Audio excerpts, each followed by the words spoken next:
Like there are people that are like, yeah, I know God's calling me to this. What was the next step after that? After you knew he called you, what was the next step or next kind of process you went through in yourself? Of course, I went through doubting, massive doubting in terms of, can I do that? Mm, And that's the conversation with God, looking at the current resources. My current resources were incredibly limited, especially at that time. I still was in Tiana on a religious visa. So I actually wasn't even generating any income. I lived by faith. I used to roll my eyes on people who lived by faith. That yeah. is so bad. I used to be so bad in terms of like, no, you move your chops, you work. That was my kind of attitude, right? I was like, no, you gotta work. So because my whole life since I was 14, I always worked. So when God called me to live by faith, that was out of my depth. I've kind of always lived by faith and he provided, but I've always, my whole life I worked. So that was first time I was illegal to work. So that's why when God called me to that, I was like, I'm eating rice, for God's sake. Seriously, like I'm not equipped to do this. Not that there's anything wrong with eating rice. My attempt to joke. Thank you for laughing. But I think that was one of the challenges. I was looking at the current circumstances and current resources. And although God provided abundantly, I think there were so many miracles in my life. My mentality was still poverty mentality, big time. And so I looked at my current resources and I thought, no way.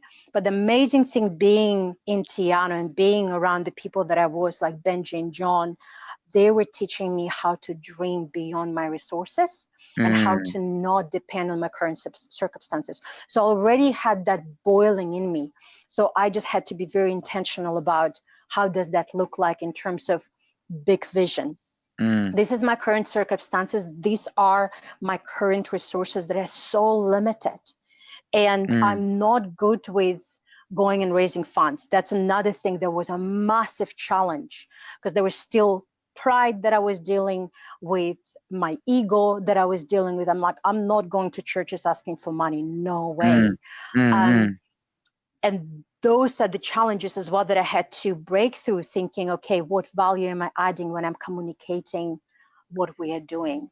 So I think I'm kind of all over the place, but the main thing, to answer your question, the main challenge was looking at my current resources and then looking at the dream. Current resources, looking at the dream, and thinking, what does partnering with God actually looks like?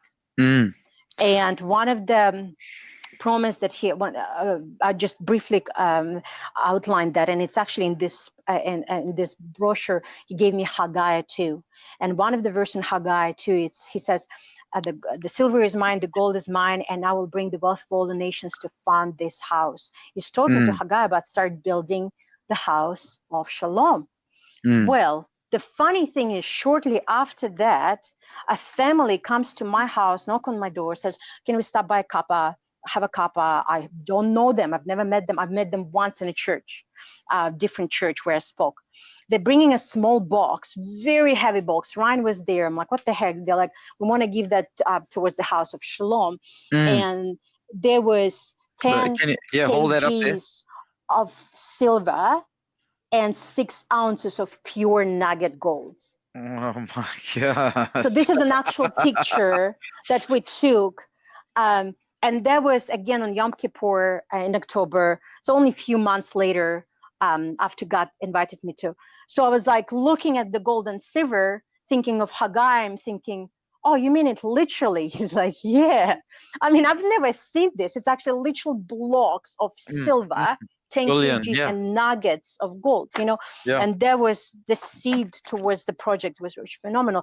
And that, again, it wasn't by my strength. It wasn't because I'm such a good speaker.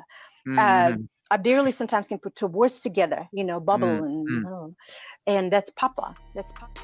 Faith and patience. Faith and patience. Patience means allow it to happen. Stay the same. Stay persistent. Keep going.